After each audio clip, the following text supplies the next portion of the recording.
इस वर्ष भी हम लोगों ने बाढ़ पूर्व की तैयारी भी अच्छी की थी, क्योंकि पिछले लगातार 3-4 वर्षों से वर्षापात कम हो रहा था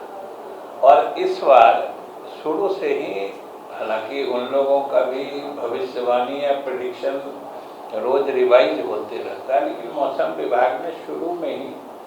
बताया था कि मानसून अच्छा रहेगा। तो उस हिसाब से हम लोगों ने तैयारी की थी। फिर तो उनका आता रहा कि फिर कमज़ोर पड़ा, फिर तेज हुआ। लेकिन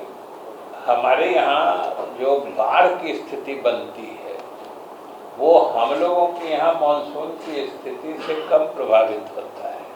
और नेपाल में जो मानसून की स्थिति या नेपाल में जो बारिश होती है उसी से ज़्यादा हम लोग प्रभावित होते हैं। और इसीलिए जो इस वर्ष की विशेष परिस्थिति उत्पन्न हुई है वो अभी आपको हमारे प्रधान सचिव महोदय ने ये ग्राफिक्स के माध्यम से भी बताया है, और आप देख रहे हैं कि किस कदर पानी का बहाव 4 दिनों में कितना अंतर आया है, कहाँ से शुरू हुआ, कहाँ पहुँचा और कहाँ पर फिर आज भी मतलब कहाँ नीचे आ गया है। और आप सभी जानते हैं कि जो आपको बताया गया है कि इस बार ऐसी स्थिति बनी कि आज मैंने अभी से 2 दिन पहले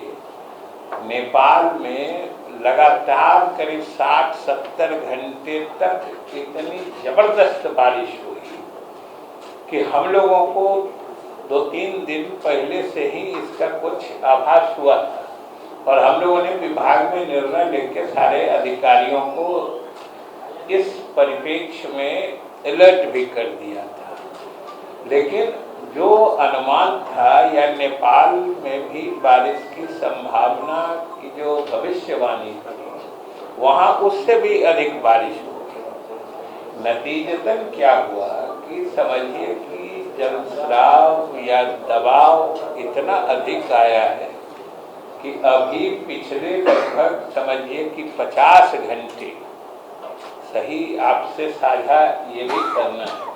कि पिछले 50 घंटे हमारे लोगों के विभाग के लिए ये बड़े चुनौती भरे और तनावपूर्ण रहे हैं। लगातार जिस ढंग से हमारे अधिकारियों ने नीचे क्षेत्र के पदाधिकारियों और हमारे अभियंताओं पदाधिकारियों से लेकर मुख्यालय में हमारे प्रधान सचिव और जितने अभियंता प्रमुख या अपर सचिव जो प्रशासनिक अधिकारी हैं,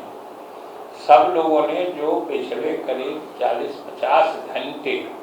लगातार स्थिति को यहाँ वॉर रूम या कंट्रोल रूम से मॉनिटर किया है, फिर भी स्थिति ऐसी रही कि हम लोगों के लाख चाहने के बावजूद भी पानी का दबाव ही इतना था। अभी आपको बताया गया कि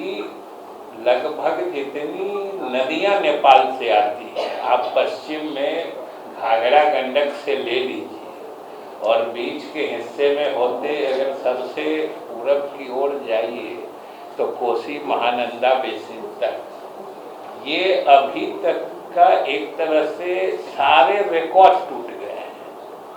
और आने वाले दिनों में अब HFL जो होता है, अधिकतम पानी आने का संदर्भ साल या संदर्भ बिंदु जो होता है, अब सब दिन ये 24 ही रहेगा। 2024 में अभी जितना भी आपको बताए कि चाहे कोसी का हो, गंडक का हो, सब में जो पिछला रिकॉर्ड था उस सब से हम लोग आगे बढ़ गए।